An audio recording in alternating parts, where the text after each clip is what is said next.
इतिहास रचा है सूबेदार नीरज चोपड़ा ने। भारत के लिए पहली बार ट्रैक एंड फील्ड की हिस्ट्री में किसी ने गोल्ड मेडल जीता, क्या कहेंगे? सबसे पहले तो मैं उन्हें अपनी शुभकामनाएं दूंगा, नीरज चोपड़ा जी को, बजरंग पूनिया जी को, हमारी बहन जिन्होंने चांदी से शुरुआत की थी इसमें वेट लिफ्टिंग में, तो सभी खिलाड़ियों को, हॉकी खिलाड़ी हैं जितने भी खिलाड़ी गए हैं बड़ी मेहनत से गए हैं, गरीब किसान मजदूर के बेटे हैं और बड़ी लंबी लड़ाई लड़कर टोक्यो तक पहुँचे हैं। तो सबसे पहले तो मैं उन सबको बधाई देता हूँ, शुभकामनाएं देता हूँ कि उन्होंने इतनी बड़ी जीत अर्ज की है और देश को एकदम से 47वें स्थान पर आज ले आए हैं पदक तालिका में। तो उन सभी खिलाड़ियों का बहुत बहुत धन्यवाद। अच्छा, नीरज ने तो तारीख बना दी, हिस्ट्री बना दी है, लेकिन इससे पहले महिला हॉकी टीम जो कि ब्रॉन्ज के मुकाबले को हार गई थी, उसके बाद पूरे भारत में कई जगहों पर उनके साथ बदसलूकी हुई है, उस पर भी कुछ कहना चाहेंगे? देखिए, जिसने भी ये किया वो बहुत ही गलत है, निंदनीय है। सरकार जो सिर्फ नाम की है आज कागजों में, उसे इस पर तुरंत एक्शन लेना चाहिए, क्योंकि इस देश का गौरव है, वो देश के लिए आगे आए हैं।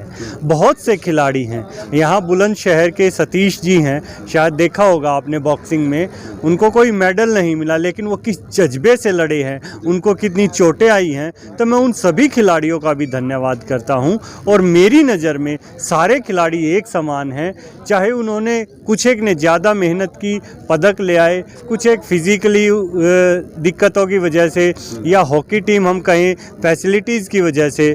मैं सुन रहा था शिवाज जी को, जो कोच गई हैं महिलाओं के साथ, वो बता रही थी कि जो खिलाड़ी खेल रही हैं उनमें से 3 खिलाड़ी उनकी एकेडमी से हैं जहाँ पे महिलाओं के लिए शौचालय भी नहीं है। ऐसी परिस्थितियों से लड़कर वो इस पोजीशन पर पहुंची हैं, तो तहे दिल से सभी का बहुत बहुत आभार है। एक बात आती है कि जब इंडिया गोल्ड मेडल लेके आते हैं, जो जीतते हैं, चाहे जो भी मेडल हो, लेकिन जो नेता है वो होड़ मच जाती है क्रेडिट लेने की। लेकिन भारत में ऐसे बहुत से ओलंपियन में जो खेले हैं, आज कोई मछली बेच रहा है, कोई सड़कों पे भीख मांग रहा है। यही बड़े दुर्भाग्य की बात है, खिलाड़ियों के साथ ऐसा होता है। इसका कारण ये है कि सिर्फ जो खिलाड़ी गोल्ड जीत लेता है या पदक जीत लेता है, उसे तो हम वाहवाही कर देते हैं। आज मनोहर लाल खट्टर जी ने घोषणा की है कि बजरंग पूनिया के गांव में, रवि दहिया के गांव में वो रेसलिंग एकेडमी बनाएंगे। अरे भाई, ये तो उन्होंने आज अचीव कर लिया, तब आप रेसलिंग एकेडमी बनाएंगे? तो आप खुद सोच सकते हैं नेताओं की क्या सोच है। नेता जीतने के बाद ही मदद करने के लिए आते हैं, और इस देश में जहां भारतीय जनता पार्टी की सरकार 5 किलो अनाज देते हुए 25 मंत्रियों के उसके ऊपर फ़ोटो छाप देती है, तो क्या कहा जा सकता है। लेकिन सभी खिलाड़ियों को मूलभूत सुविधाएं मिलनी चाहिए ताकि देश आगे बढ़ सके और ज़्यादा मेडल आ सके। गोल्ड मेडल जीता नीरज ने, तो ट्विटर पर प्रतिक्रिया आई, कई लोगों ने लिखा कि हरियाणा के लाल ने रच दिया इतिहास।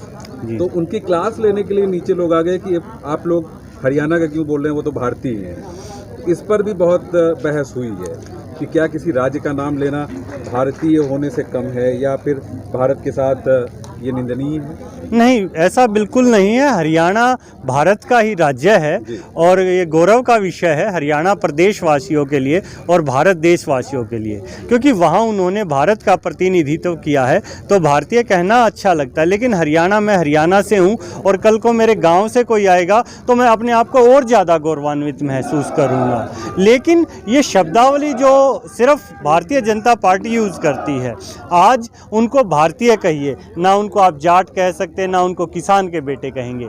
और जब ये किसान आंदोलनरत जो हैं, इनको हम कहते हैं नहीं ये किसान भारतीय हैं, तो सरकार क्या कहती है, नहीं कुछ जाट हैं, कुछ खालिस्तानी हैं। ये सरकार का जो दोगलापन है वो बहुत ही गलत है। भारतीय हैं तो सभी भारतीय हैं और सभी भारत की एकता और अखंडता के लिए हमेशा तैयार रहते हैं। भारतीय एथलीट लगातार इस ओलंपिक में मेडल जीत रहे हैं जी। और पिछले ही दिन आपको पता होगा 230 करोड़ रुपए बजट से, खेल के बजट से काट दिए हैं सरकार ने। और दूसरी तरफ मोदी जी जो है बड़े बड़े पोस्टर्स लगवाते हैं, खिलाड़ियों का प्रोत्साहन भी करते हैं। तो ये एक दोहरी नीति सरकार चल रही है। इसके लिए तो मैं क्या कहूँ, मोदी जी का कार्य सिर्फ बात करने का है। शायद कुछ और फेंकने की चीज़ होती, बात फेंकने का होता तो वो भी ओलंपिक से ले आते। लेकिन ये जो मेडल आया है ये भाला फेंकने में आया है, और भाला फेंकने में हाथ की जान लगती है, जुबान नहीं। तो मोदी जी सिर्फ जुबान से फेंकते हैं, क्या कह सकते हैं, उनकी किस बात का जवाब दें। हम तो उसी पे आधारित हैं जिन्होंने भाला फेंका है, उन पे हम गौरवान्वित महसूस करते हैं अपने आप को। जी सवाल धन्यवाद। हो गया।